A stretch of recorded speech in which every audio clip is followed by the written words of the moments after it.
প্রতি বছর ঈদে রাজশাহী অঞ্চলে বিপুল পরিমাণ কাঁচা চামড়া সংগ্রহ হয়, তবে যথাযথ সংরক্ষণের অভাবে অনেক সময় নষ্ট হয় মূল্যবান এই সম্পদ। এবার আগেভাগেই আড়তগুলোতে পৌঁছে দেওয়া হয়েছে লবণ, ব্যবসায়ীদের দেওয়া হচ্ছে সংরক্ষণ বিষয়ক নির্দেশনা।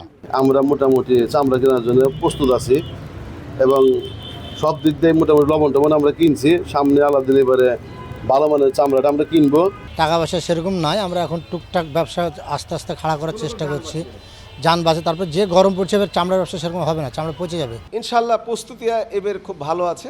চেষ্টা করব যে ইনশাল্লাহ চামড়া যতটুকুই কিনি লবণজাত করার প্রস্তুতিটা ঠিক আছে, লবণজাত আমি করবো ইনশাল্লাহ। ভারতের সীমান্ত ঘেঁষা রাজশাহী অঞ্চলে ঈদের সময় সক্রিয় হয়ে ওঠে চামড়া পাচার চক্র। এ কারণে সীমান্ত এলাকায় বাড়ানো হয়েছে নজরদারি, গুরুত্বপূর্ণ পয়েন্টগুলোতে বসানো হয়েছে অতিরিক্ত চেকপোস্ট। কাঁচা চামড়া যাতে মানে আমাদের সীমান্ত দিয়ে পাচার না হয় সেই জন্য আমাদের নির্দেশনা প্রদান করা হয়েছে এবং এই আঙ্গিকে আমরা আমাদের দায়িত্বপূর্ণ এলাকায় আমাদের প্রত্যেকটি বিওপিকে আমরা সতর্ক অবস্থানে রেখেছি। বিজিবির সাথে আমাদের সমন্বয় হয়েছে, তাদের সাথে আমাদের সবসময় যোগাযোগ আছে। আমরা একসাথে কাজ করব যেন কোনো চামড়া পাচার না হয়। শুধু চামড়াই না, অন্য যে কোনো অবৈধ পণ্য যেন পাচার না হয়, সেজন্য আমাদের পুলিশের পক্ষ থেকে আমরা সর্বোচ্চ ব্যবস্থা নিয়েছি।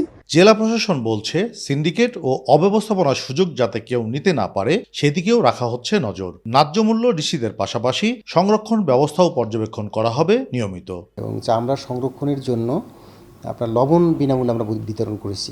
সংশ্লিষ্ট যারা ছিল প্রত্যেকটি মাদ্রাসার যারা সাধারণত চামড়া বিতরণ করে থাকে, মাদ্রাসা বিনামূল্যে পেয়ে থাকে, ওদেরকে আমরা ট্রেনিং দিয়েছি যাতে চামড়াটি সংরক্ষণ করে। আমাদের মোটো হচ্ছে কোনো অবস্থাতেই চামড়া 7 দিনের মধ্যে বের হবে না, আমাদের মোটো হচ্ছে 1 মাস অন্তত ধরে রাখবে যাতে সঠিকভাবে চামড়া ধরা যায়, সংরক্ষণ করা যায়। গত বছর গরুর চামড়া সর্বনিম্ন 1150 টাকা দর নির্ধারণ করা হয়েছিল, যদিও বিক্রি হয়েছে 300 থেকে 400 টাকায়। খাসির চামড়া বিক্রি হয়েছে 50 টাকাতে।